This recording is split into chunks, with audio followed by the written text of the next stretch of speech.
Lorsque le médecin a inséré le spéculum et a regardé à l'intérieur, elle l'a laissé tomber. Il est littéralement tombé sur le sol dans un bruit métallique. En reculant, son visage est devenu livide. Ce qu'elle voyait n'était pas un corps étranger ni un parasite. C'était la chair de la jeune fille qui pourrissait de l'intérieur. Ce n'est pas une fiction, cela s'est réellement passé. Et tout a commencé par un jeu innocent sous la pluie. Restez avec nous, car ce qui suit est une histoire de survie, de sacrifice et du pouvoir terrifiant de quelque chose que vous ne pouvez même pas voir. Si vous pensez que des histoires comme celle-ci méritent d'être racontées, abonnez-vous. Cela signifie beaucoup pour nous et cela aide davantage de personnes à entendre les histoires qui comptent. Dans le village tranquille de Koher, niché parmi les bouleaux murmurants de l'ouest de la Russie, l'été 2018 se déroulait doucement, comme une histoire sans urgence. Les jours passaient au rythme de la nature, tranquille, lent et simple. La pluie était fréquente cette année-là, mais elle n'arrivait pas sous forme d'orage. Plutôt comme une compagne, une brune douce et régulière qui caressait le sol et polissait les feuilles jusqu'à ce qu'elles brillent sous le ciel nuageux. Ivana s'était habituée au calme. À 45 ans, elle avait depuis longtemps laissé derrière elle le tumulte de sa jeunesse et les douleurs bruyantes de son passé. Ancienne infirmière de guerre devenue assistante médicale, elle avait vu trop de pertes pour prendre la paix pour acquise. Après la mort soudaine de son mari, 10 ans auparavant, elle s'était retirée de la ville pour s'installer à Koster avec son unique enfant, Kadosa, à la recherche d'une vie qui demandait peu et donnait beaucoup. Kadosa avait maintenant 13 ans, elle était plus une jeune femme qu'une petite fille, même si ses grands yeux pensifs reflétaient encore l'émerveillement de l'enfance. Elle avait le calme de sa mère et la curiosité de son père, toujours en train de poser des questions sur le monde, toujours regardant au-delà des arbres comme si quelque chose de magique pouvait apparaître. Contrairement à la plupart des enfants de son âge, elle n'était pas accro aux écrans ni aux plaintes. Elles aimaient dessiner, l'odeur des vieux livres et la sensation de l'herbe humide sous ses pieds. Un après-midi de juillet, après plusieurs jours de chaleur sèche, la pluie revint, tombant comme des fils de soie d'un ciel bas. Les routes scintillaient d'humidité, les arbres se balançaient lentement. En apparence, c'était juste un autre jour d'été gris. Ivana conduisait leur vieille berline beige pour rentrer de l'épicerie, fredonnant doucement une ballade de l'époque soviétique qui passait à la radio grésillante. Kadosa était assise sur le siège passager, les jambes repliées, traçant des lignes brumeuses sur la vitre avec ses doigts. Puis, de manière inattendue, elle demanda « Maman, on peut s'arrêter pour jouer sous la pluie ?» Ivana tourna légèrement la tête, surprise. Kadosa n'était pas du genre à avoir des caprices soudains. « Tu vas être trempé, » dit-elle avec un sourire aux lèvres. « Je m'en fiche, je n'ai jamais fait ça, pas comme ça. » Ivana hésita. L'adulte en elle voulait dire non. Trop froid, trop humide, trop peu pratique.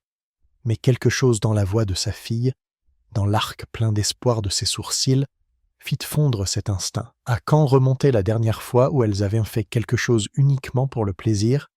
Elle gara la voiture près d'une clairière au bord de la route de gravier où des flaques d'eau avaient déjà commencé à se former.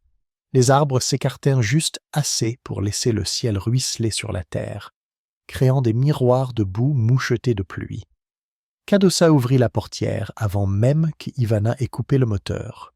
Elle bondit dehors, les bras grands ouverts, le visage levé vers le ciel, laissant la pluie l'envelopper. Ivana la suivit plus lentement, ne sachant pas si elle enfreignait une règle de la maternité en l'encourageant.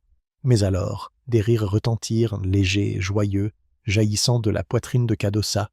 Et Ivana rit aussi. Elles coururent pieds nus dans la clairière boueuse, éclaboussant les flaques qui engloutissaient leurs pieds. L'eau de Lusso était froide, étonnamment froide mais revigorante.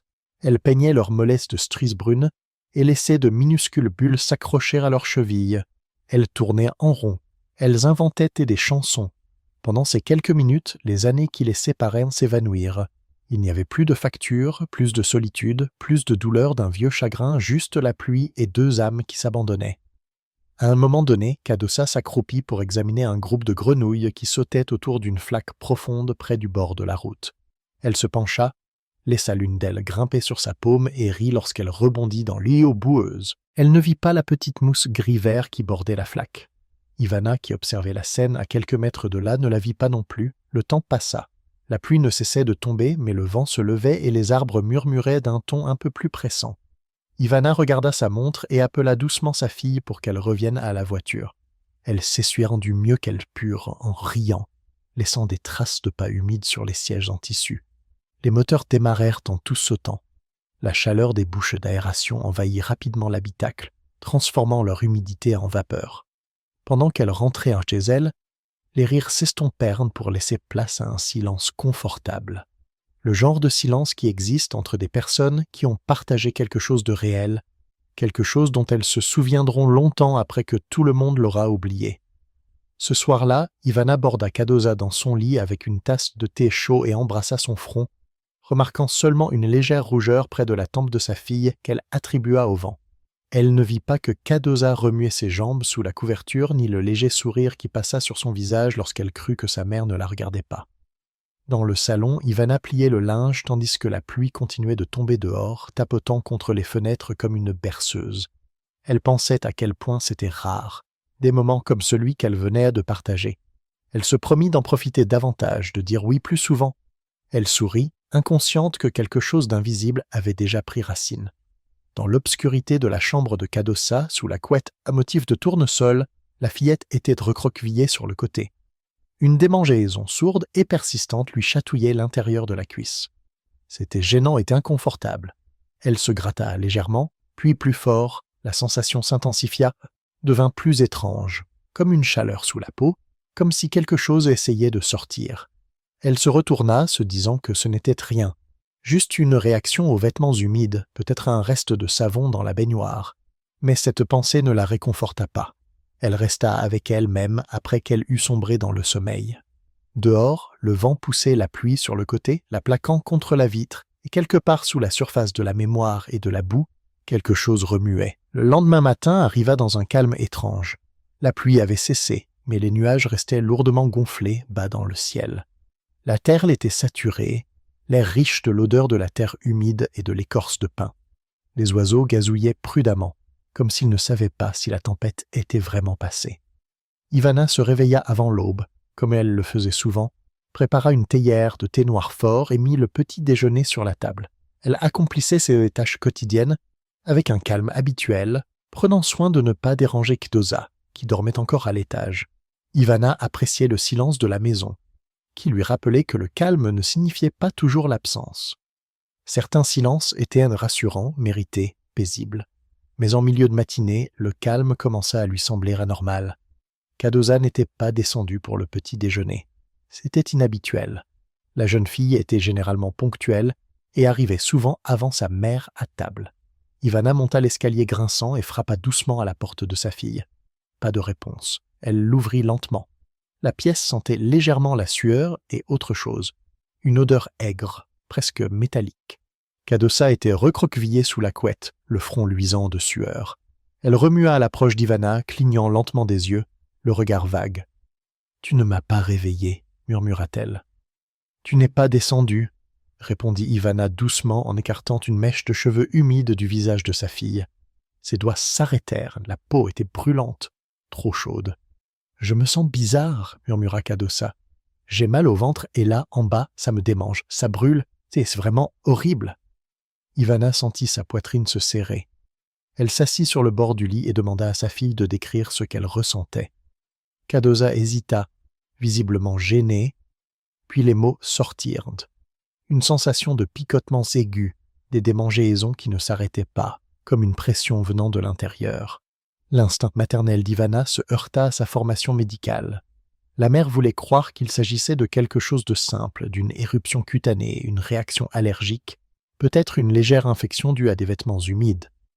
Mais l'infirmière en elle écouta plus attentivement, analysa le vocabulaire, remarqua le tremblement dans la voix de sa fille, la façon dont son corps s'était recroquevillé en position défensive. Elle lui demanda un regard. Kadosa acquiesça à contre-cœur. Ivana s'approcha avec précaution, respectueusement, et utilisa un chiffon propre pour inspecter la zone touchée. Il n'y avait pas de blessure apparente, pas de saignement, pas de décoloration au-delà d'une légère rougeur, mais le tissu était anormalement chaud au toucher et Kadosa grimaçait fortement au moindre contact. « C'est peut-être une réaction, » dit Ivana à voix haute, plus pour elle-même que pour sa fille. « Nous allons essayer une compresse froide et une pommade à base de plantes. Si ça ne s'améliore pas, nous irons consulter. » Kadosa acquiesça, les yeux déjà fermés, submergés par la fatigue. En bas, Ivana s'affairait. Elle prépara une infusion de camomille et de shundula, les écrasa dans un mortier, puis ajouta du miel et de l'huile de lavande pour apaiser la peau. Tout en travaillant, elle se souvint d'autres occasions où elle avait préparé ces remèdes pour des brûlures, des piqûres ou des éruptions cutanées dans le passé. Ses mains bougeaient avec précision, mais son esprit était ailleurs. Il y avait quelque chose d'étrange dans la façon dont Kadosa avait décrit sa douleur. En début d'après-midi, la rougeur n'avait pas disparu. En fait, elle s'était légèrement intensifiée et les démangeaisons s'accompagnaient désormais d'une étrange sensation de pression douloureuse. Lorsque Kadosa se leva pour aller aux toilettes, elle faillit s'effondrer. Ivana la rattrapa juste à temps et la guida doucement vers le lit. La jeune fille tremblait maintenant, sa peau était chaude et moite, ses lèvres étaient pâles, presque bleutées. « Je crois qu'il y a quelque chose à l'intérieur de moi, » murmura-t-elle, les yeux écarquillés de peur. « Je le sens. » Ivana retint son souffle. Elle s'efforça de ne pas montrer son inquiétude, de garder un visage calme et une voix ferme. Mais à l'intérieur, la panique commençait à monter. « Il n'y a rien en toi, ma chérie. C'est peut-être juste une infection. »« Non, ce n'est pas ça. Ça bouge. » Ivana ne répondit pas immédiatement. Elle sortit dans le couloir et referma doucement la porte derrière elle, appuyant son dos contre le bois. Son esprit envisageait toutes les possibilités. Infection bactérienne, infection urinaire, mycose, peut-être même une piqûre d'insecte, mais rien ne collait. Elle se dirigea vers le placard et en sortit sa vieille trousse médicale. Elle était poussiéreuse mais bien équipée. Elle prit une lampe de poche, des gants et des lingettes antiseptiques. Elle ne pouvait plus attendre. Quelque chose n'allait pas et elle devait examiner cela de plus près. De retour dans la chambre, elle dit à Kadosa de s'allonger et de respirer profondément. La jeune fille obéit, tremblante. Ivana enfila des gants de haie et examina à nouveau, cette fois à la lumière. Ce qu'elle vit fit bondir son cœur. La rougeur s'étendait maintenant, parsemée de taches gris pâles. La peau semblait molle. Pas molle comme la peau devrait l'être, mais comme un fruit trop mûr, humide, délicat, presque liquéfié. Ivana se figea un instant. Puis elle enveloppa Kadosa dans une couverture, attrapa son sac et aida la jeune fille à descendre les escaliers, lentement, une marche à la fois. Elle n'avait pas le temps d'attendre. Ce n'était pas quelque chose que Herbalti pouvait soigner. Dehors, les nuages s'étaient à nouveau épaissis. Les premières gouttes de pluie commencèrent à tomber alors que Ivana installait Kadosa dans la voiture et claquait la portière. Elle tourna la clé. Le moteur toussa, cracha, puis rugit et démarra. Elle roula vite, plus vite qu'elle n'aurait dû. Ses mains tremblaient sur le volant, mais ses yeux restaient tissés sur la route. Elle jetait des coups d'œil vers le siège passager où sa fille était recroquevillée, en sueur silencieuse, à l'exception de quelques frissons involontaires. 30 km/m, c'était tout, seulement 30 km/m jusqu'à l'hôpital municipal d'Evanova. Mais chaque kilomètre semblait une éternité alors qu'elles approchaient de la moitié du chemin. Kadosa poussa un cri aigu en serrant son flanc. « Ça bouge » halta-t-elle. « Maman, ça bouge vraiment à l'intérieur de moi. » Ivana se pencha et lui prit la main. Elle était glacée. Elle la serra doucement, les jointures blanches. « On y est presque » murmura-t-elle. Encore un petit effort. La pluie s'intensifia, battant le pare-brise en rideaux. Les essuie-glaces grinçaient sous la pression. La route serpentait devant eux, sombre et glissante, bordée d'arbres squelettiques. Au loin, les lumières de l'hôpital commencèrent à apparaître. De minuscules carrés dorés se détachèrent sur le ciel ardoisé. Ivana ne respira pas avant d'avoir garé la voiture dans la zone des urgences. Elle sauta hors du véhicule, courut de l'autre côté et ouvrit la porte. Une infirmière, qui était déjà dehors en pause cigarette, laissa tomber sa cigarette et courut vers eux. Ivana n'eut pas besoin d'expliquer. Un seul regard sur le visage de Kadosa suffit. En quelques minutes, sa fille était sur une civière, emmenée aux urgences. Ivana la suivait de près, le cœur battant si fort qu'il couvrait tous les autres bruits. Quelque chose se passait à l'intérieur de sa fille. Quelque chose d'anormal. Et cela avait commencé au moment où elle dansait sous la pluie. Le service des urgences de l'hôpital municipal d'Evanova était modeste, propre, efficace, mais pas conçu pour gérer la panique. Il était habitué aux fractures, aux toux persistantes, peut-être à quelques accidents agricoles occasionnels. Mais lorsque Ivana a franchi les doubles portes, trempée par la pluie, sa fille mollement blottie dans ses bras, pâle comme un linge, le calme des machines de l'hôpital a fait place à l'urgence. Une infirmière reconnut immédiatement les symptômes, Choc, fièvre, traumatisme. Elle appela le médecin de garde. Mais quelque chose dans le regard d'Ivana, dans sa façon de dire « il y a quelque chose qui bouge à l'intérieur d'elle », fit hésiter l'infirmière. Elle a appelé le docteur Vera Vusa par radio. Le docteur Vusa était une femme d'une grande discipline. Âgée d'une 50aine d'années, grande et mince, son visage reflétait la précision froide de quelqu'un qui avait depuis longtemps appris à mettre ses émotions de côté pour se consacrer à son travail. Elle avait vu des horreurs, des fausses couches, des hémorragies, des cas de maltraitance. Mais elle traitait chacun avec la même détermination clinique. C'est ce qui faisait d'elle l'une des gynécologues les plus respectées de la région. Elle entra calmement dans la pièce, un bloc-notes à la main, les cheveux tirés en arrière, mais son calme s'évanouit dès qu'elle posa les yeux sur Cadossa. La jeune fille était allongée sur la table d'examen, tremblante, les yeux vitreux à cause de la fièvre, les lèvres gercées par la déshydratation. Ivana se tenait à côté d'elle, lui serrant la main, les jointures blanches. Elle dit qu'elle sent quelque chose et ramper à l'intérieur d'elle, murmura Ivana. Le docteur Vusa acquiesça lentement. Examinons-la. Je connais. Elle commença par un examen externe standard. Ses mains gantées bougeaient avec une dextérité acquise par l'expérience. Il n'y avait aucun signe de traumatisme, aucune lésion, aucune blessure. Seulement une décoloration de plus en plus profonde, subtile mais inquiétante. La peau de l'intérieur des cuisses présentait de légères veines grises sous la surface, comme si quelque chose de toxique coulait juste en dessous. La température de la peau était à état normal, trop chaude, mais sans la rougeur caractéristique d'une inflammation. C'était comme si la chaleur venait de l'intérieur, comme si quelque chose d'anormal avait commencé à fermenter. « Je vais devoir faire un examen au spéculum », dit le docteur Vusa à voix basse. Cadossa acquiesça légèrement. Ses lèvres tremblaient, le médecin choisit un spéculum Peterson de taille pédiatrique, le désinfecta et tamisa les lumières du plafond. Elle ajusta la lampe d'examen afin d'avoir une meilleure vue. Chaque mouvement était lent, doux, précis. Elle sentait le poids du regard de la mère sur elle, chaque seconde s'étirant en une éternité lente et douloureuse. Elle inséra l'instrument avec précaution, en prenant soin de ne pas aggraver la souffrance de la fillette. Puis elle le vit. Au début, elle crut que c'était une ombre. L'obscurité du canal absorbait étrangement la lumière, mais lorsqu'elle ajusta l'angle, elle retint son souffle. Une fine couche de tissu, grisâtre et luisante, recouverte d'un liquide translucide, recouvrait les parois internes. Par endroits, elle se décollait comme du papier peint imbibé de pluie, et sous ces couches, le tissu était à état vif, irrégulier, érodé. Le docteur Vusa se pencha davantage. Elle ajusta le grossissement, alluma la lampe améliorée du culposcope, et l'horreur devint indéniable. La peau semblait rongée de l'intérieur. Elle vit de minuscules poches de gaz bouillonner juste sous la surface, signe révélateur de la présence de bactéries anaérobies. Il y avait un léger mouvement pulsatoire dans les zones endommagées, non coordonné comme des contractions musculaires, mais chaotiques et aléatoires, comme si quelque chose essayait de s'échapper. Un lent écoulement de pus jaune s'échappait d'un côté.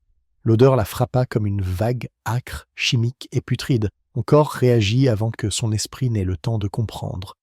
Elle recula, faisant tomber le plateau d'instruments sur le sol dans un grand bruit. Le spéculum glissa de sa main gantée et heurta le carrelage. Elle recula en titubant jusqu'au mur, agrippant le bord du comptoir. La voix d'Ivana rompit le silence. « Que se passe-t-il? Qu'avez-vous vu » Mais le docteur Vusa ne pouvait pas encore parler. Elle ouvrit la bouche puis la referma. Elle prit plusieurs respirations tremblantes avant de retrouver son équilibre. Ce n'était pas une infection à levure, ce n'était pas une vaginite, c'était autre chose. Le docteur Vusa sortit un instant de la salle d'examen. Elle appuya son dos contre le mur froid du couloir pour essayer de reprendre son souffle. Ses paumes, même à travers ses gants, étaient moites. Elle avait déjà vu des infections, elle avait déjà vu des lésions tissulaires, mais jamais rien de tel. Ce dont elle venait d'être témoin n'était pas une simple infection, c'était une invasion. Elle revint dans la pièce quelques instants plus tard, le visage impassible mais pâle. Elle parla doucement à Havana. « Nous devons l'hospitaliser immédiatement. Préparez une consultation chirurgicale, je reviens tout de suite. » Ivana ne posa aucune question. Son instinct lui disait tout ce qu'elle avait besoin de savoir. Elle se contenta d'acquiescer et reprit à chuchoter des mots rassurants à sa fille, dont les paupières commençaient à se fermer sous l'effet de la fatigue et de la douleur.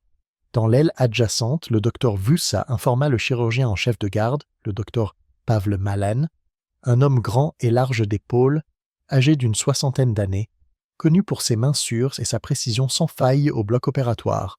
Une tension silencieuse parcourt l'équipe d'urgence tandis qu'elle décrivait les symptômes. Nécrose, puce, bulle de gaz, décoloration profonde dans le canal vaginal. Une fascite nécrosante à propagation rapide, finit-elle par dire, exprimant enfin la terrible possibilité. Nous ne pouvons pas attendre. Il faut débrider immédiatement. Le docteur Milan n'hésita pas. Il avait déjà traité des bactéries mangeuses de chair, mais jamais dans ce contexte.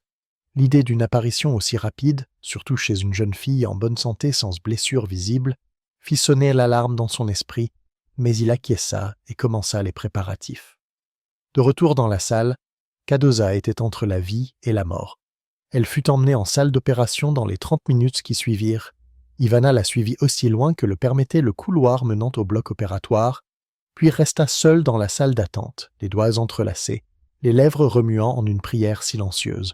Son esprit était envahi par ses connaissances médicales et sa peur maternelle. Elle essaya de rationaliser, d'essayer de penser comme une infirmière. Mais l'image du visage de sa fille, si pâle et baignée de douleur, prenait le dessus.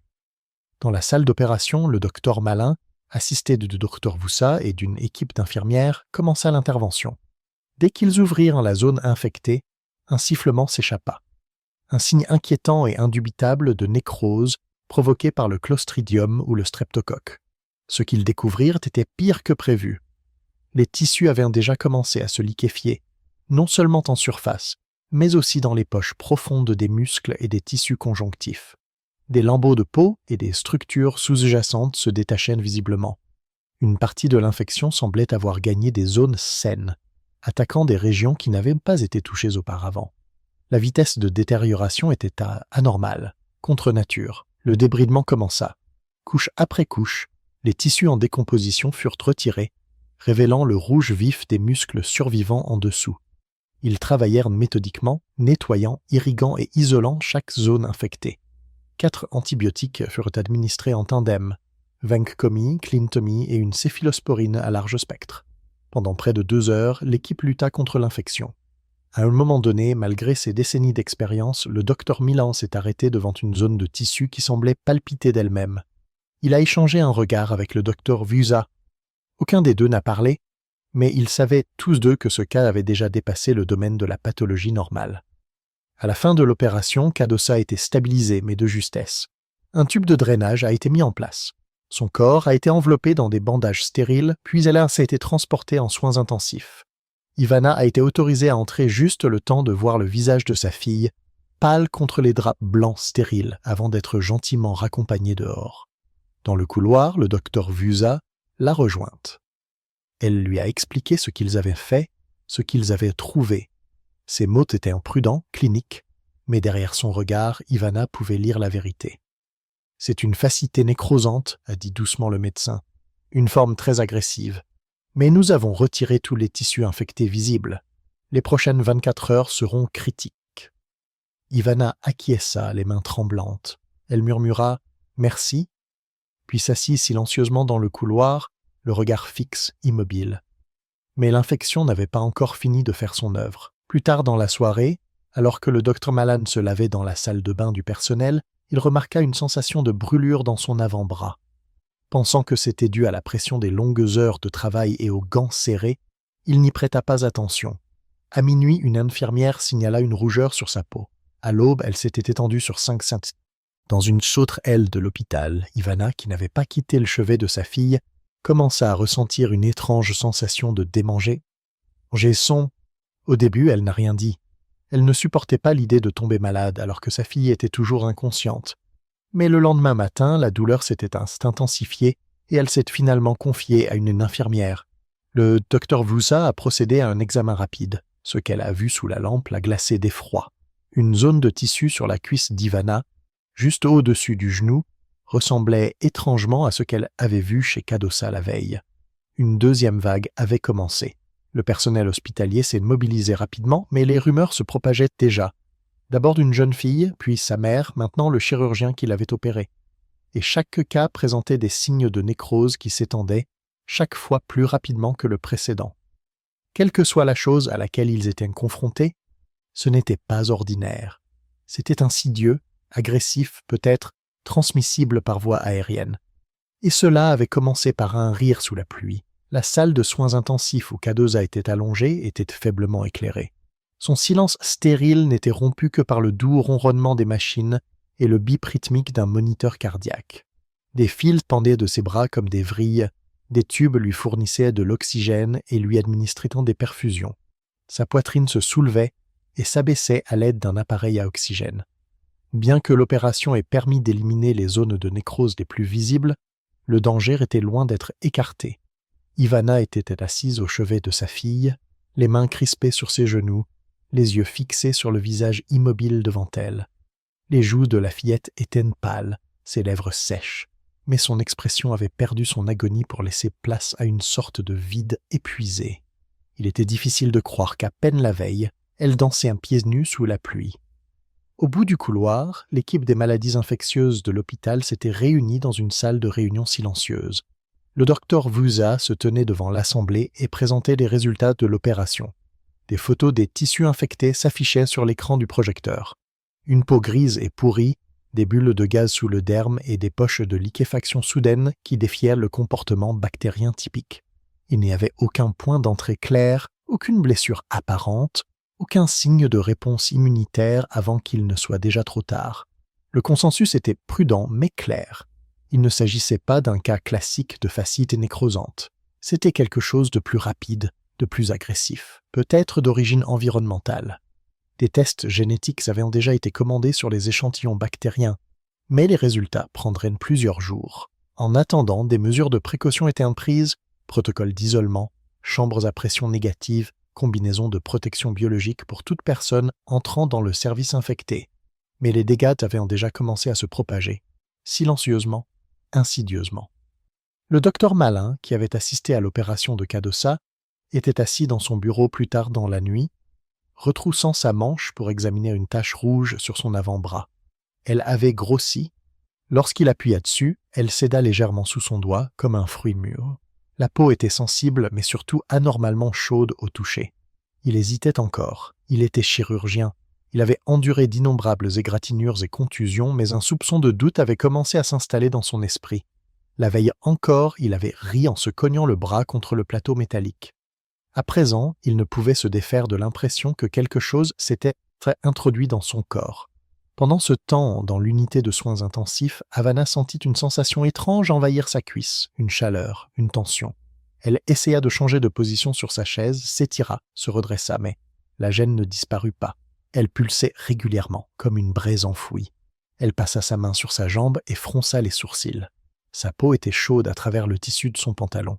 Son cœur se mit à battre plus vite, mais elle ne dit rien.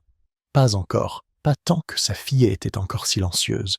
Pas tant que elle devait rester forte. Son propre corps devrait attendre. Cette nuit-là, le sommeil ne vint pas. Ivana resta assise au chevet de Cardoza jusqu'à l'aube, regardant les moniteurs clignoter et mettre des bips à un rythme régulier. La tempête avait repris de plus belle dehors. La pluie fouettait les fenêtres et les draps, le tonnerre grondait au loin. Elle regarda une infirmière vérifier les perfusions, changer les pansements et murmurer quelque chose à ses collègues. Tout semblait normal, mais en dessous, la tension montait comme l'humidité avant un orage. Au matin, le bras du docteur Milan avait doublé de volume. La tache rouge s'était assombrie et un réseau de veines bleu-gris s'étendait en araignée depuis le centre. Il finit par prévenir l'équipe des maladies infectieuses. Ils examinèrent la zone. Le diagnostic fut immédiat et sans appel. Lui aussi souffrait d'une fasciite nécrosante. Une équipe chirurgicale a été préparée pour retirer les tissus infectés de son bras. Mais on parlait déjà d'amputation si la propagation ne s'arrêtait pas. Il n'a pas discuté. Dans un hôpital conçu pour sauver des vies, il était rare d'assister à leur destruction de l'intérieur. En milieu de matinée, l'atmosphère de l'hôpital était passée d'une prudence silencieuse à une panique à peine contenue. 2 cas confirmés de fascite nécrosante. Un enfant et le chirurgien en chef, c'était déjà suffisamment inquiétant.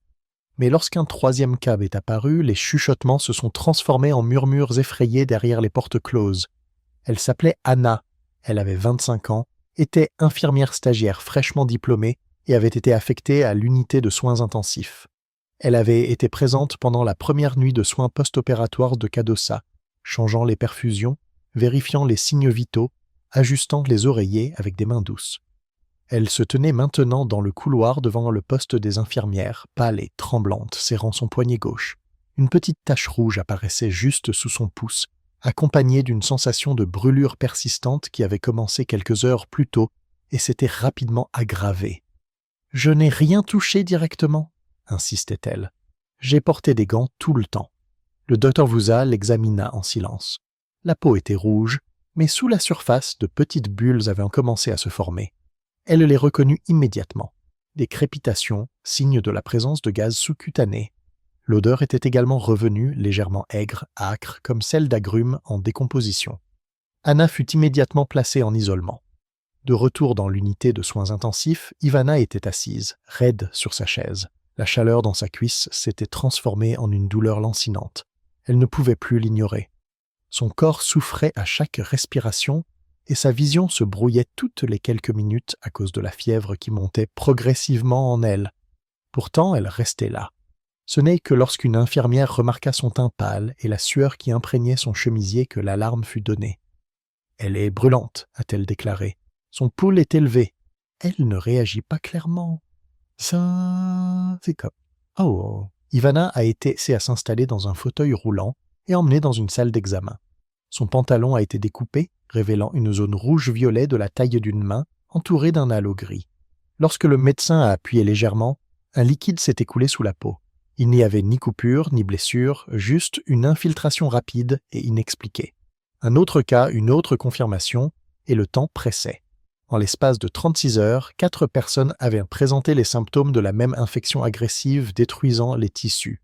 Chacun semblait indépendant, mais tous étaient liés à une seule patiente. CDOSA. L'administration de l'hôpital a convoqué une réunion d'urgence. Un confinement temporaire a été ordonné. L'aile infectée a été bouclée. Les systèmes de ventilation ont été détournés. L'entrée nécessitait un équipement de protection individuelle complet. Blouse, gants, lunettes, masques respiratoires, aucune exception. Le personnel était remplacé toutes les 4 heures dans les zones à haut risque. Des rapports d'exposition ont été remplis, les protocoles de risque biologique ont été activés, des rumeurs ont circulé selon lesquelles le corps médical militaire avait été alerté. Les médias n'avaient pas encore eu vent de la situation, mais ce n'était qu'une question de temps. Le docteur Milan a été opéré le soir même.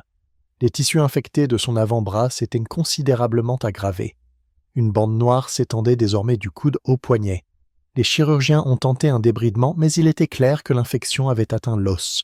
L'amputation était la seule option. La décision fut prise rapidement et sans protestation. Le docteur Rouza se tenait dans le couloir à l'extérieur de l'unité chirurgicale, après avoir signé le formulaire de consentement, fixant son reflet dans la vitre. Ses mains tremblaient alors qu'elle les serrait l'une contre l'autre, non pas par peur de la maladie, mais par quelque chose de plus profond, un sentiment d'impuissance. Elle était censée être le centre calme de la tempête.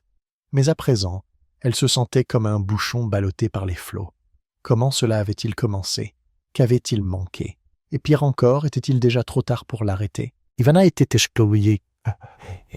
Anna était allongée sur la table d'examen, son corps tremblant sous l'effet de la fièvre qui montait. Ses lèvres bougeaient, murmurant des mots que personne ne pouvait entendre.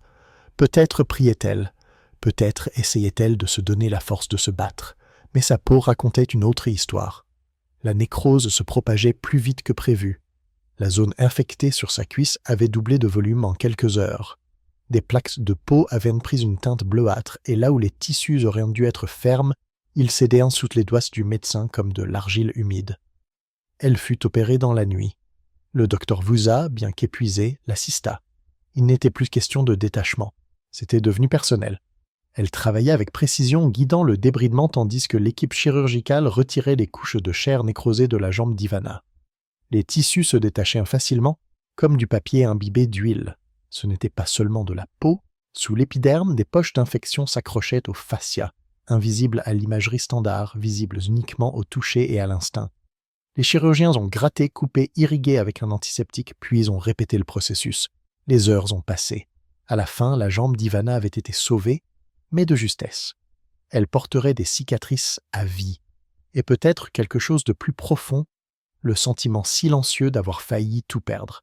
De l'autre côté de l'unité d'isolement, Anna était assise seule dans une chambre hermétique, les genoux repliés contre sa poitrine. Son infection avait progressé rapidement. Les taches sur son poignet s'étendaient désormais le long de son avant-bras. Les perfusions lui administraient des antibiotiques 24 heures sur 24, mais elle pouvait le sentir. Cela ne fonctionnait pas. Elle sentait une brûlure dans son épaule, une raideur dans sa mâchoire et autre chose. Une peur que personne n'osait admettre. Elle n'avait pas été coupée. Elle ne s'était pas écorché la peau. Elle avait porté des gants. Elle avait suivi le protocole.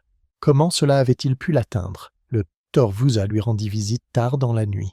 Le visage de la jeune fille était pâle, baigné de sueur. Elle leva les yeux de son lit, le regard terne et désespéré. « J'ai fait attention, » murmura Anya. « Je te le jure. »« Je te crois, » répondit Vusa. Le silence qui suivit en disait plus long que leurs paroles. Dans le laboratoire, l'équipe chargée d'analyser les échantillons bactériens prélevés lors de l'opération de Cadossa commença à rendre ses conclusions. Les premiers résultats étaient choquants. Il s'agissait bien d'une souche rare de streptocoque du groupe A, mais présentant des marqueurs qui ne figuraient dans aucun profil connu. Une mutation, pas une simple variante. Cette souche produisait des exotoxines à un taux beaucoup plus élevé, montrait une résistance accrue aux changements de température et, plus alarmant encore, s'était adaptée pour se propager dans des conditions auparavant considérées comme non propices à la lysis, à travers une peau semi-intacte et peut-être via des environnements très humides. Cela expliquait Anna, cela expliquait Ivana, cela expliquait la rapidité. Une alerte fut lancée aux autorités sanitaires régionales. Une demande officielle a été soumise pour renforcer les procédures de confinement. Les microbiologistes de l'hôpital ont baptisé la nouvelle souche, variante 47N, en attendant sa classification. Mais les étiquettes n'avaient aucune importance pour le personnel qui se tenait devant l'unité de soins intensifs scellés, regardant les patients décliner. Elles avaient encore moins d'importance pour Ivana, qui dérivait maintenant entre la conscience et l'inconscience, sa main cherchant faiblement les doigts de Cadossa à côté d'elle. Ou pour Anna, qui quelques heures plus tard a commencé à avoir des convulsions. À l'aube, elle était morte. La cause officielle du décès était un choc toxique et une défaillance organique systémique due à une fascite nécrosante. Officieusement, son nom était inscrit dans une tristesse silencieuse sur le tableau blanc de la salle du personnel, rappelant non seulement sa mort, mais aussi la ligne invisible qu'ils avaient tous franchie, passant de la médecine à quelque chose qui ressemblait davantage à une guerre. Dans les jours qui suivirent, l'hôpital Ivanova resta partiellement bouclé. L'aile infectée était un monde silencieux derrière des portes hermétiques, où des infirmières masquées se déplaçaient comme des fantômes et où l'air bourdonnait d'une tension filtrée. Une unité de confinement médical de l'autorité régionale était arrivée, mettant en place des laboratoires mobiles et appliquant des protocoles plus stricts en matière de risques biologiques. Mais même parmi les scientifiques et les hommes en costume, l'ambiance était morose. 3 personnes avaient succombé. Cadossa, Ivana, le Dr Mullen 4, si l'on comptait Anya. Elle était morte sans cérémonie, sans sa famille à ses côtés, son corps scellé dans un sac de confinement et emporté avant le lever du soleil. Elle était devenue plus un avertissement qu'un souvenir. Dans l'aile principale de l'hôpital, le docteur Vera Vusa était assise, penchée sur son bureau, fixant le rapport préliminaire. L'analyse en laboratoire de la souche bactérienne était effrayante. Il ne s'agissait pas seulement d'Estus. Cette variante, provisoirement baptisée 47N, portait des signatures génétiques ressemblant à celles du vibrio, un agent pathogène généralement présent dans les os saumâtres et souvent mortel chez les personnes immunodéprimées. D'une manière ou d'une autre, une bactérie terrestre mangeuse de chair avait fusionné avec une souche aquatique connue pour son invasion rapide et silencieuse. Cela n'aurait pas dû être possible, mais les cultures ne mentaient pas. Comment avait-elle pu infecter une jeune fille de 13 ans en bonne santé, sans blessures, sans exposition aux fruits de mer et sans côtes à des centaines de kilomètres à la ronde? Elle se pencha en arrière et se frotta les tempes. Son esprit repassait tout ce qu'elle savait sur le cas de Cadossa, jusqu'à ce qu'une phrase de l'entretien avec la mère lui revienne en tête. « Nous venions de rentrer du magasin. Elle a demandé à jouer sous la pluie. C'est tout. » Elle fit défiler ses notes. À jouer pieds nus dans des flaques d'eau près du bord de la route. Inoffensif, fantaisiste, normal, mais cela la tracassait. Elle se leva, quitta son bureau et se dirigea d'un pas vif vers l'unité de soins intensifs. Ivana était désormais stable, consciente, mais faible. Sa jambe avait bien réagi aux antibiotiques et au débridement, mais il faudrait des mois pour que les lésions soient complètement réparées. Elle était assise dans son lit, Le visage tiré, mais le regard clair, la force d'une mère que la fièvre n'avait pas altérée. Le docteur Voussa approcha une chaise. « J'aimerais vous poser quelques questions sur cette journée, dit-elle. Avant que tout cela ne commence, Ivana acquiesça lentement. Vous avez parlé de la pluie. Vous avez dit que vous aviez joué ensemble. Un petit sourire effleura les lèvres d'Ivana malgré tout. Oui, elle m'a demandé d'arrêter la voiture. Elle n'avait jamais joué sous la pluie auparavant. Où était-ce? Sur la route, juste à la sortie de Coster, près de l'ancien croisement. Il y a une clairière près des arbres. Elle est facilement inondée quand il pleut. Le docteur Vouza retint son souffle. Vous étiez pieds nus? Oui, répondit Ivana. Tous les deux. Un silence aimant s'installa entre eux. Puis, lentement, quelque chose changea dans le regard d'Ivana. Il y avait des flaques d'eau, ajouta-t-elle, des flaques profondes recouvertes d'écume et dégageant une odeur étrange. Je me souviens avoir pensé que c'était juste la terre humide, mais l'odeur était plus forte que ça. Vous vous souvenez s'il y avait des rejets industriels dans cette zone? Des fermes, des usines. Il y avait une ferme porcine abandonnée depuis des années. Je crois que le réservoir d'eau usé est toujours là. Mais tout le monde pensait qu'il était asséché. Ce n'était pas le cas. À la tombée de la nuit, le docteur Voussa et le consultant en épidémiologie de l'hôpital étaient en route, escortés par une équipe en tenue de protection. Le chemin menant à la clairière s'était à moitié emporté par les récentes pluies. Des branches tombées jonchaient le sentier. Lorsqu'ils arrivèrent aux flaques, l'air était lourd et empestait la pourriture. Des échantillons furent prélevés à plusieurs endroits. L'eau était épaisse et recouverte d'une légère pellicule huileuse. Des bulles se formaient et éclataient lentement. Dans la plus grande flaque, près d'un tuyau tombé à moitié enfoui dans la boue. L'odeur était insupportable, aigre, chimique, organique, un mélange nauséabond. Des carottes de sol ont été prélevées, l'eau a été filtrée, mise en bouteille et étiquetée, et des prélèvements bactériens ont été effectués sur des pierres, de l'herbe et l'intérieur du tuyau d'évacuation fissuré. De retour à l'hôpital, le laboratoire a travaillé toute la nuit. Au matin, la confirmation est tombée. Les flaques regorgeaient d'agents pathogènes, Streptococcus pyogenesis, Vibrio vulonificus, Anthracis vicalis et plusieurs souches inconnues produisant des toxines à forte concentration. Leur interaction avait probablement créé une mutation recombinante, un hybride instable capable de pénétrer dans le corps humain par des micro-abrasions ou même par un contact prolongé avec la peau dans des conditions d'humidité élevée. Il n'existait aucun cas connu d'une telle combinaison dans la nature. La flaque d'eau était devenue un creuset, une tempête parfaite mêlant déchets organiques, eau de pluie et temps. Cadoza y était entré pieds nus, peut-être avec une égratignure ou une légère irritation sur la peau. Les bactéries n'avaient pas besoin d'invitation. Elles s'étaient glissées à travers des fissures invisibles, avaient trouvé de la chaleur et avaient pris racine.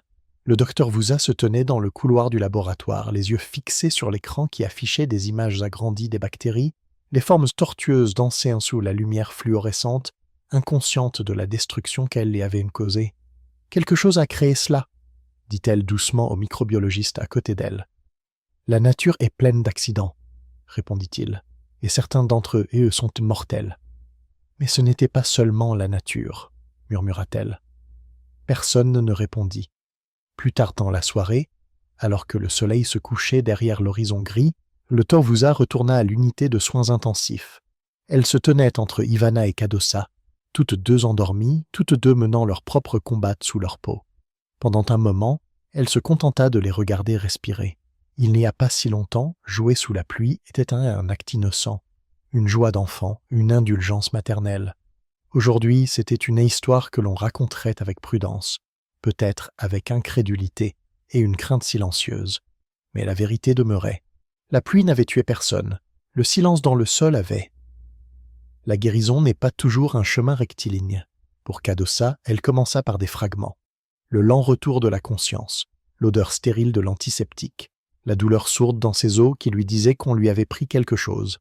Dans les premières heures, elle ne se souvenait pas de la douleur ni de l'opération, seulement du bruit de la pluie qui tapait doucement contre la fenêtre de l'hôpital et du poids de la main de sa mère sur la sienne. Ivana était à ses côtés, enveloppée dans son cocon de gaz et d'épuisement. Sa jambe était surélevée, un réseau de bandages et de perfusions recouvrait ce qui restait après que l'infection ait été retirée. Bien qu'elle ne puisse pas marcher sans aide, elle s'asseyait chaque matin juste pour regarder le visage de sa fille avec pitié. C'était, disait-elle aux infirmières, son véritable remède. Les jours passaient lentement. Toutes les 12 heures, les bandages étaient changés. Toutes les 24 heures, les résultats des analyses revenaient. Les scanners, les endoscopies et les analyses de sang formaient un nouveau rythme, clinique, précis mais étrangement intime. Le corps humain, lorsqu'il est brisé, révèle plus que du sang et des os. Il révèle sa résilience. Cadossa avait survécu, mais la survie avait laissé des cicatrices. L'infection avait détruit des tissus essentiels dans sa région pelvienne. Bien que les chirurgiens aient sauvé sa vie et préservé ses fonctions vitales, des incertitudes subsistaient, notamment quant à sa fertilité à long terme, son équilibre hormonal et le risque de lésions nerveuses chroniques. Son jeune esprit n'était pas prêt à accepter ces réponses. Pour l'instant, elle se concentrait sur le mouvement, les petites choses comme fléchir les orteils, tenir une cuillère, rester assise droite pendant 5 minutes sans vomir. Et sa mère était toujours là, l'encourageant doucement, d'une voix calme mais inébranlable. La guérison d'Ivana était plus lente, sa jambe, bien qu'épargnée par l'amputation, ne retrouverait jamais toute sa force. La perte de tissu nécessitait une greffe, et même si celle-ci était réussie, la fonction nerveuse serait réduite. Elle remarcherait, mais pas sans douleur, pas sans aide, mais elle ne se plaignait jamais. Les infirmières chuchotaient à son sujet. La mère qui refusait les sédatifs, qui refusait de se reposer alors que sa fille avait besoin d'elle. Il y avait une noblesse dans sa souffrance, une défiance silencieuse contre la fragilité de la chair. Dans un hôpital où tant de choses avaient mal tourné, le lien qui les unissait était devenu sacré. Quelques semaines plus tard, alors que la tempête avait laissé place à une journée fraîche et sèche du mois d'août, le docteur Vusa était assis en face d'eux pour une consultation de suivi. Cadossa pouvait désormais parler librement. Ses cheveux, autrefois collés par la sueur et le sérum physiologique, avaient été lavés et attachés en une tresse souple. Sa voix, bien que faible, était claire. « Est-ce que ça va revenir ?» demanda-t-elle. Le docteur Vusa ne fit pas semblant de ne pas comprendre l'infection. « Non, pas cette souche. Nous l'avons détectée à temps, mais vous devrez faire des suivis pendant des mois, voire des années. Et moi ?» Cadossa hésita. « Est-ce que je pourrais avoir des enfants ?» Ivana serra sa main plus fort. Le docteur Vusa choisit ses mots avec soin. Il est trop tôt pour le dire avec certitude. Certaines structures ont été touchées, mais le corps est résistant et la médecine a fait d'énormes progrès. Nous aviserons le moment venu. C'était la réponse la plus gentille qu'elle pouvait donner. Après la réunion, Ivana s'assit seule sur le banc devant le service de réanimation. Elle regardait le ciel désormais dégagé, la lumière douce et dorée, la même lumière qui avait autrefois illuminé les flaques d'eau où tout avait commencé. Elle ne pleurait plus. Elle avait suffisamment pleuré aux premières heures lorsque le diagnostic avait été prononcé, lorsqu'elle avait signé le consentement pour sa propre opération, lorsqu'elle avait vu une jeune infirmière mourir dans une chambre fermée au bout du couloir. À présent, les larmes étaient retenues, enfouies dans sa mémoire. Il ne restait que de la gratitude et quelque chose de plus profond, de la détermination. À l'autre bout de l'aile de l'hôpital, un kinésithérapeute guidait Cadossa dans des exercices de respiration. Elle grimaçait en s'étirant, l'abdomen tendu, les muscles endoloris, mais elle ne s'arrêtait pas. Pour une fille qui avait autrefois craint de mourir, chaque respiration était désormais un acte de rébellion. Ailleurs dans l'hôpital, le docteur Milan était assis tranquillement dans sa chambre privée, fixant le moignon où se trouvait autrefois son bras. L'amputation avait été nette, la convalescence sans complication. Il s'habituait à sa prothèse, apprenait à faire des gestes d'une seule main et saluait poliment les visiteurs. Mais à l'intérieur, il souffrait, non pas pour son membre, mais pour les patients qu'il n'avait pas réussi à protéger, pour le silence qui avait suivi la mort d'Anya, pour la question qui résonnait dans son esprit. Avait-il hésité? Avait-il manqué quelque chose? Aurait-il pu les avertir plus tôt? C'étaient là des blessures invisibles, et en médecine, elles sont souvent celles qui guérissent le plus lentement. Lorsque l'hôpital a finalement levé les dernières mesures d'isolement, c'était en septembre. L'automne était arrivé à Coër, parant les arbres de touches dorées et rouilles et posant ses doigts frais sur les collines qui avaient retenu leur souffle pendant un certain temps. Ivana et Cadossa sortirent de l'hôpital le même jour. Le trajet du retour fut silencieux, pas sombre, mais solennel. Leur vieille voiture beige, désormais équipée de poignées et de sièges rembourrés, roula sur le chemin de gravier familier qui menait de l'hôpital à la campagne. Les arbres défilèrent dans un flou de verts et de bruns. La route serpentait doucement. Pas d'urgence, pas de course. Ils ne parlèrent pas beaucoup. Parfois, les mots ne sont pas nécessaires. Lorsqu'elles arrivèrent dans leur allée, Le jardin était tel qu'elle l'avait laissé, envahi par la végétation un peu sauvage mais toujours vivant. Le lierre s'accrochait au poteau de la clôture. Un seul tournesol, courbé par des semaines de vent, se penchait vers la maison comme un vieil ami qui leur souhaitait la bienvenue. À l'intérieur, il faisait frais et calme. Une fine couche de poussière recouvrait les meubles. L'odeur du vieux bois et de l'air confiné leur fut accueillie comme un souvenir. Ivana aida sa fille à se rendre dans sa chambre. Les béquilles ralentissaient ses pas, mais ne les rendaient pas impossibles. Chaque pas était un petit acte de défi, une preuve de vie. Plus tard, lorsque le soleil commença à descendre derrière les arbres, elles marchèrent ensemble, boitant et s'appuyant l'une sur l'autre vers la limite de leur propriété, là où la forêt rejoignait la route. Au loin, elles aperçurent la clairière où tout avait commencé. Les flaques d'eau laissées par la pluie avaient depuis longtemps disparu. Il ne restait que de la terre sèche, des feuilles éparses et la trace légère de pneus. Mais Ivana reconnut l'endroit au toucher. Une certitude s'installa en elle. Elle prit Gdossa par la main. Ensemble, ils plantèrent un petit poteau en bois au bord du chemin. À sa base, ils placèrent une pierre peinte avec l'empreinte de la main d'un enfant et la date de la pluie. En dessous, une plaque. On pouvait y lire « Ce que nous survivons façonne ce que nous devenons ». Aucun d'eux ne parla, mais l'air semblait chargé d'émotion.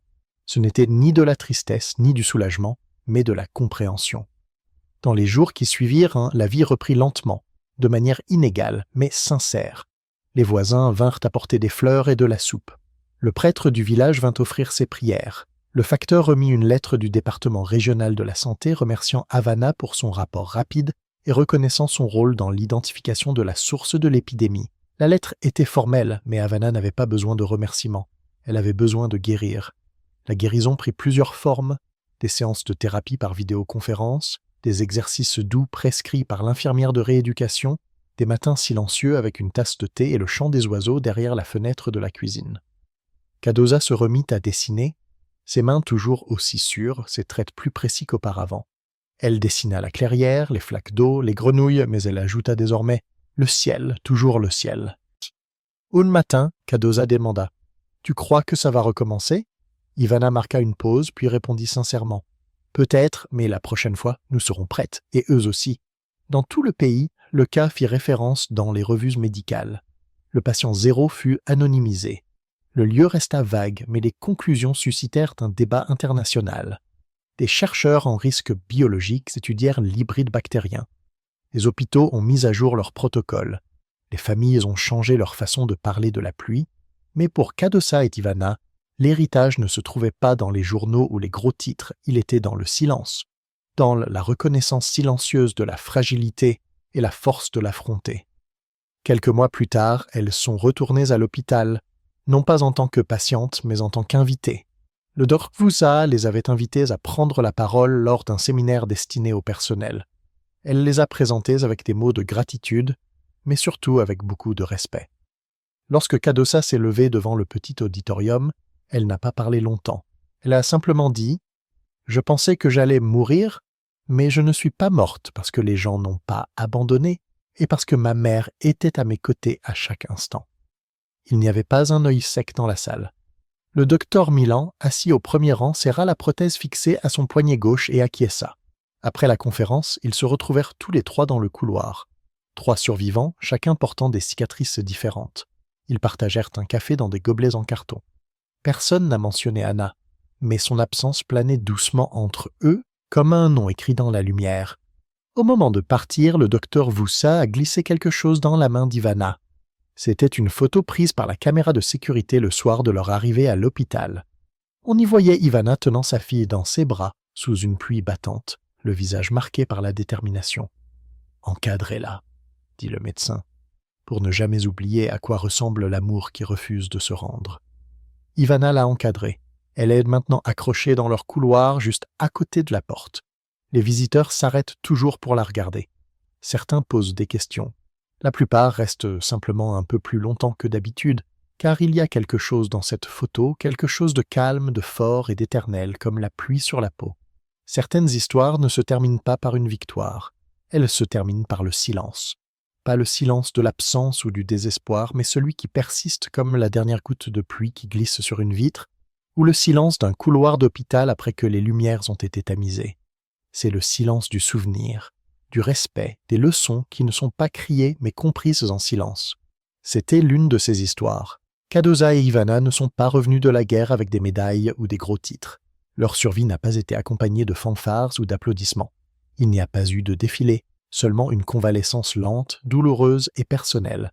Mais c'est ce genre de survie qui façonne une personne, parce que certaines tempêtes ne font pas rage à l'extérieur. Elles fleurissent à l'intérieur du corps, dans le sang, dans les tissus même qui nous maintiennent en vie. Et parfois, la survie ne se mesure pas à la force avec laquelle nous nous battons, mais à la discrétion avec laquelle nous endurons. Après tout, le diagnostic, les opérations, les pertes. Kadosa se réveille encore en boitant. Sa mère a encore des jours où la douleur dans sa jambe lui donne l'impression que les escaliers sont des montagnes. Et le docteur Malin boutonne encore sa chemise d'une seule main, avec soin, délibérément, chaque matin. Mais ils sont en vie, et cela seul est sacré. Nous vivons dans un monde qui glorifie souvent la force comme quelque chose de bruyant, les muscles, la vitesse, la domination. Mais il existe une autre forme de force, celle qui ne demande pas d'attention, celle qui pleure la nuit et se montre quand même le matin, celle qui survit à la perte et continue d'aimer, quelle que soit la douleur. Ivana incarne cette force, tout comme Kadosa.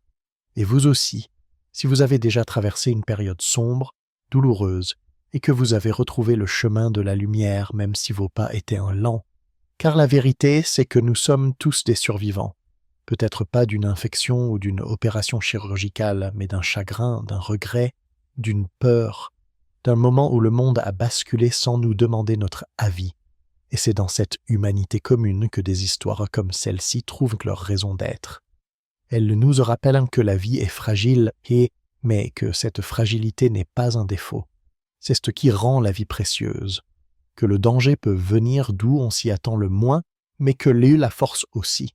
Qu'on n'a pas besoin d'être parfait pour être résilient. Il suffit de continuer à avancer. Et que l'amour, le vrai, celui qui se manifeste dans les salles d'attente et qui vous tient la main devant des moniteurs qui bipent, est le seul remède que nous ne pouvons jamais mettre en bouteille, mais auquel nous pouvons toujours faire confiance. Si vous retenez quelque chose de cette histoire, que ce soit cela. Chérissez le quotidien. Accrochez-vous aux personnes qui sont là quand les choses deviennent difficiles. Et ne prenez jamais un moment de paix pour acquis, parce que parfois, la paix est difficile à trouver. Et parfois, il suffit d'une décision, d'un arrêt au bord de la route, d'un pas sous la pluie pour que tout change. Kadosa n'a pas demandé à vivre cette histoire, mais elle la raconte maintenant tranquillement à travers son art, à travers son regard, à travers la façon dont elle perçoit les flaques d'eau différemment, à travers la façon dont elle écoute plus longtemps quand quelqu'un dit qu'il souffre. Ivana n'avait pas prévu de devenir un symbole de force. Elle a simplement refusé de laisser sa fille affronter seule ses peurs. Le docteur Mullen ne savait pas qu'il allait perdre un membre, mais cela ne l'a jamais empêché d'être un excellent médecin. Et Anya, jeune, brillante, pleine de gentillesse, n'a pas pu écrire la suite de son histoire. Mais sa page, bien que courte, reste l'une des plus importantes de ce chapitre. Alors, à vous qui écoutez et qui regardez, qui êtes derrière l'écran, merci. Merci d'avoir pris le temps d'écouter cette histoire. Merci de l'avoir laissée entrer dans vos pensées, et peut-être, juste peut-être, de l'avoir regardée sous un autre angle, car le monde a besoin de plus de gens qui écoutent, qui ressentent, qui comprennent que chaque visage dans un lit d'hôpital est le monde entier de quelqu'un, que chaque infection banale peut être source de terreur, que chaque infirmière, chaque médecin, chaque mère, chaque enfant porte en lui une histoire que nous ne connaîtrons peut-être jamais entièrement. Mais nous pouvons l'honorer, nous pouvons la porter en nous, et ce faisant, nous faisons progresser un peu plus l'humanité. Voici donc ce que nous vous demandons maintenant. Ne partez pas sans rien faire. Réfléchissez, ressentez, méditez, et si vous avez déjà vécu un moment, un petit choix qui a tout changé, nous voulons l'entendre. Laissez-nous un commentaire ci-dessous, racontez-nous la fois où vous avez appris quelque chose à vos dépens.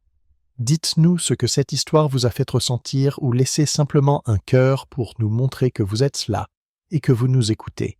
Et si vous croyez en des histoires qui comptent, pas pour les clics, pas pour choquer, mais pour créer des liens, abonnez-vous. C'est la façon la plus simple de nous dire de continuer. Ces histoires méritent d'être racontées. Nous ne sommes pas une chaîne, nous sommes une communauté et vous en faites désormais partie. D'ici là, prenez soin de vous. Restez doux là où il faut et fort là où ça compte le plus. car le silence que nous emportons avec nous est souvent la chose la plus forte que nous laissons derrière nous. Mais avant de conclure, permettez-nous de vous livrer une dernière réflexion. La pluie retombera. Quelque part, quelqu'un marchera pieds nus dans une flaque d'eau en riant. Et ce n'est pas grave, car on ne peut pas vivre sa vie dans la peur. On ne devrait pas. La leçon à retenir n'est pas d'arrêter de vivre, c'est de vivre en pleine conscience. De comprendre que le risque n'existe pas pour nous priver de joie, mais pour nous permettre de l'apprécier pleinement. Que les choses que nous tenons pour acquises, comme l'eau potable, des hôpitaux sûrs et des soignants compatissants, sont des cadeaux, et que derrière chaque avancée, chaque survie, il y a des noms que nous ne connaîtrons jamais, des personnes qui ont mené des combats que nous ne verrons jamais. Alors, si l'histoire d'aujourd'hui vous a touché, parlez-en à quelqu'un, appelez votre mère, serrez votre enfant dans vos bras, envoyez ce message que vous repoussez depuis si longtemps, et quand il pleut, écoutez. Écoutez vraiment. Laissez la pluie vous rappeler que chaque goutte qui tombe est un moment qui compte. Nous vous remercions sincèrement de nous avoir accompagnés jusqu'à la fin de cette histoire. Et si vous êtes toujours là, vous faites partie des rares personnes qui restent, qui ressentent, qui donnent un sens à un monde qui va trop vite. Nous vous voyons et nous vous en sommes reconnaissants.